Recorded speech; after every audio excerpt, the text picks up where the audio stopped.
নমস্কার বন্ধুরা, পম্পাস kitchen and ব্লগে আপনাদের সবাইকে স্বাগত। তো চলে এসেছি প্রতিদিনের মতন আবার একটা নতুন রেসিপি নিয়ে। নতুন না, এটা সবাই জানি, এখন তো গরম পড়ে গেছে আর এই গরমে সজনে ডাঁটা কিন্তু খুব উঠেছে এখন। তো আর একটু কম দামেরও পাওয়া যাচ্ছে, কম দামটাও কম হচ্ছে আর কি। তো আজকে আমি ভাবলাম ঘরে তো কাতলা মাছ এনেছিল, তাহলে আমরা সজনে ডাঁটা আলু বড়ি দিয়ে কাতলা মাছের পাতলা ঝোল। তো এই পাতলা ঝোল গরমের মধ্যে খেতে কিন্তু খুবই ভালো লাগে আর খুবই টেস্টি লাগে, আর স্বাস্থ্যের পক্ষে শরীরের পক্ষে খাওয়াও কিন্তু খুবই ভালো। আর সজনে ডাঁটা তো মানে প্রচুর ভালো এই গরমের মধ্যে সজনে ডাঁটা খাওয়া। তো আমি কিভাবে বানাচ্ছি সজনে ডাঁটা আলু বড়ি দিয়ে কাতলা মাছের পাতলা ঝোল, তো প্লিজ আপনারা পুরো ভিডিওটা দেখতে থাকুন। আশা করছি আপনাদের খুব খুব ভালো লাগবে। দেখুন বন্ধুরা, আমি আজকে আর কাটাটা দেখালাম না। তো প্রথমে আমি দেখুন সজনে ডাঁটা আর আলুটাকে কেটে নিয়েছি, তো সবগুলো লম্বা লম্বা করে কেটে নিয়েছি আর কেটে খুব ভালো করে ধুয়েও রেখে দিয়েছি। আর এখানে দেখুন আমি 4 পিস কাতলা মাছ নিয়ে নিয়েছি। তো এই 4 পিস কাতলা মাছটাকে প্রথমে আমি একটু নুন হলুদ মাখিয়ে মেখে নেব। এটাও কিন্তু ধুয়ে পরিষ্কার করে রাখা আছে। তো আমি প্রথমেই দিয়ে দিলাম হলুদ,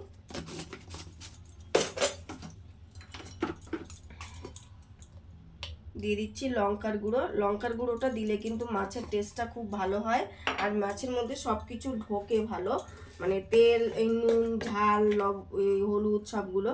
তো দিয়ে দিচ্ছি পরিমাণ মতন লবণ। এবার এটাকে খুব ভালো করে মেখে নেব।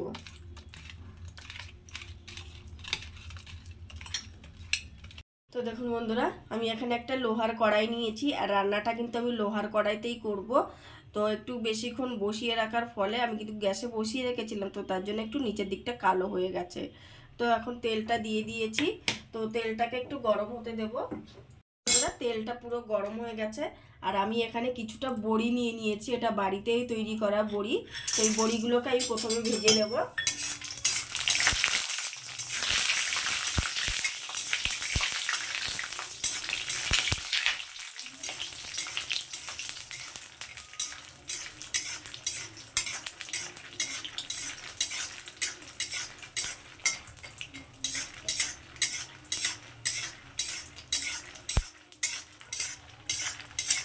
তো দেখুন বন্ধুরা, বড়িগুলো সব ভেজে নিয়েছি, এখন বড়িগুলোকে আমি তুলে নিচ্ছি। বন্ধুরা, বড়িগুলো তুলে নিয়েছি, এবার ওই একই তেলের মধ্যে আমি মাছগুলোকে ভেজে নেব।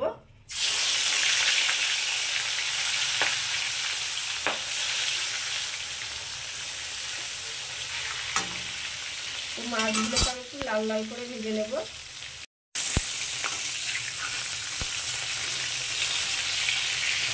তো দেখুন বন্ধুরা, মাছগুলো ভাজা হয়ে গেছে, তো মাছগুলোকে এখন আমি তুলে নিচ্ছি।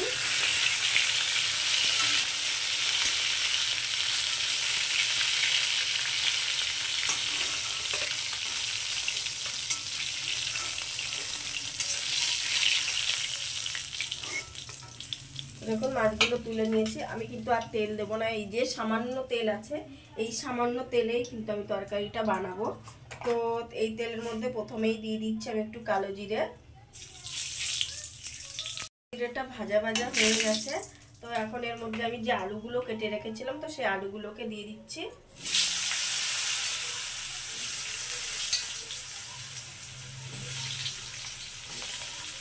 তো আলুগুলো সামান্য একটু ভাজা ভাজা করে নেব।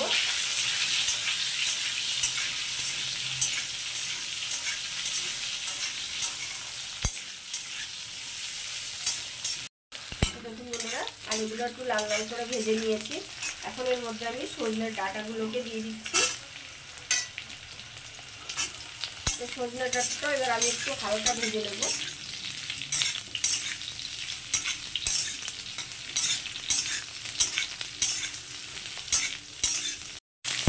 দেখুন বন্ধুরা, সজনের ডাঁটা আর আলুটা ভাজা ভাজা করে নিয়েছি, এখন আমি এর মধ্যে কিছু গুঁড়ো মশলা দেবো। তো প্রথমেই দিয়ে দিচ্ছি 1 চামচ জিরের গুঁড়ো, দিয়ে দিচ্ছি কম 1 চামচ লঙ্কার গুঁড়ো,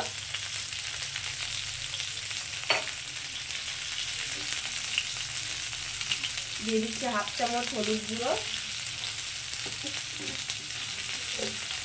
আর দিয়ে দিচ্ছি পরিমাণ মতো লবণ। এবার এগুলো সব একসঙ্গে খুব ভালো করে মিশিয়ে নেব, একটু ভাজা ভাজা করে নেব।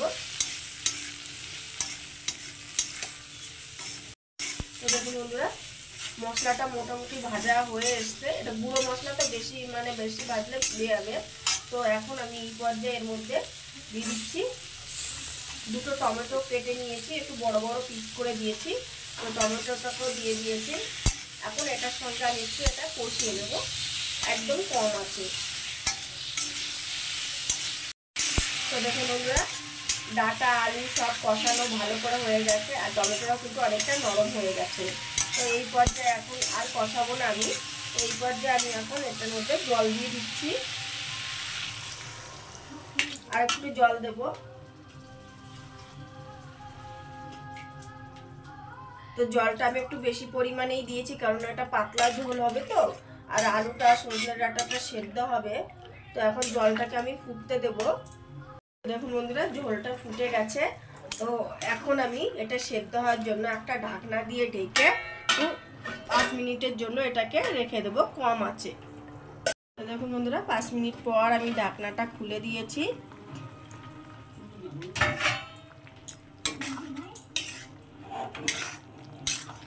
তো দেখুন, দেখে আলুগুলো সেদ্ধ হয়ে গেছে পুরো, আর ডাঁটাগুলোও সেদ্ধ হয়ে গেছে। তো দেখুন ডাঁটাগুলো ভেঙে যাচ্ছে না, সেদ্ধ হয়ে গেছে আর কি। তো এই পর্যায়ে আমি মাছগুলোকে দিয়ে দিচ্ছি এটার মধ্যে। তো মাছগুলোকে দিয়ে দিয়েছি, আর বড়িগুলোকেও আমি এখন এর মধ্যে দিয়ে দেব। বড়িটাকেও দিয়ে দিয়েছি, মাছটাকেও দিয়ে দিয়েছি, আর দিয়ে দেবো আমি 3টে গোটা কাঁচা লঙ্কা। তো সবগুলোই দিয়ে দিয়েছি।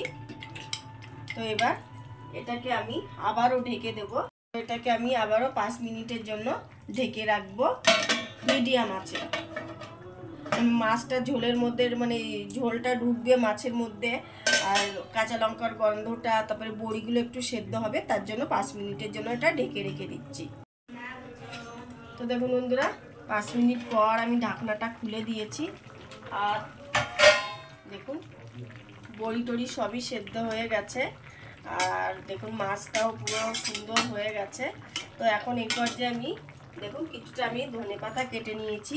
তো ওপর থেকে একটু ধনেপাতা ছড়িয়ে আমি দিয়ে দিচ্ছি। তো ধনেপাতাটা একটু মিশিয়ে দিলাম। তো এবার আমি গ্যাসটাকে অফ করে দেব। গ্যাসটাকে অফ করে দিয়ে আমি এটাকে একটু ঢাকনা দিয়ে 2 মিনিটের জন্য একটু ঢেকে রেখে দিচ্ছি। তো বন্ধুরা দেখুন 2 মিনিট পর আমি ঢাকনাটা খুলে দিয়েছি, আর দেখুন তৈরি হয়ে গেছে আমার সজনে ডাঁটা আলু বড়ি দিয়ে কাতলা মাছের ঝোল। তো আজকের রেসিপি আপনাদের কেমন লাগলো অবশ্যই কিন্তু কমেন্টে জানাবেন, আর ভালো লাগলে প্লিজ একটা লাইক করবেন, আর প্রচুর শেয়ার করবেন। তো প্লিজ একটা কমেন্ট অন্তত আপনারা করবেন, তাহলে আমার খুব ভালো লাগবে। তো আর এই রেসিপিটা গরমের দিনে কেমন ঠিক কিনা ভুল সেটা অবশ্যই কিন্তু কমেন্টে জানাবেন। তো আজকের মতন এখানেই রাখছি, আর পুরো ভিডিওটা দেখার জন্য আপনাদের অনেক ধন্যবাদ। থ্যাংক ইউ, নমস্কার।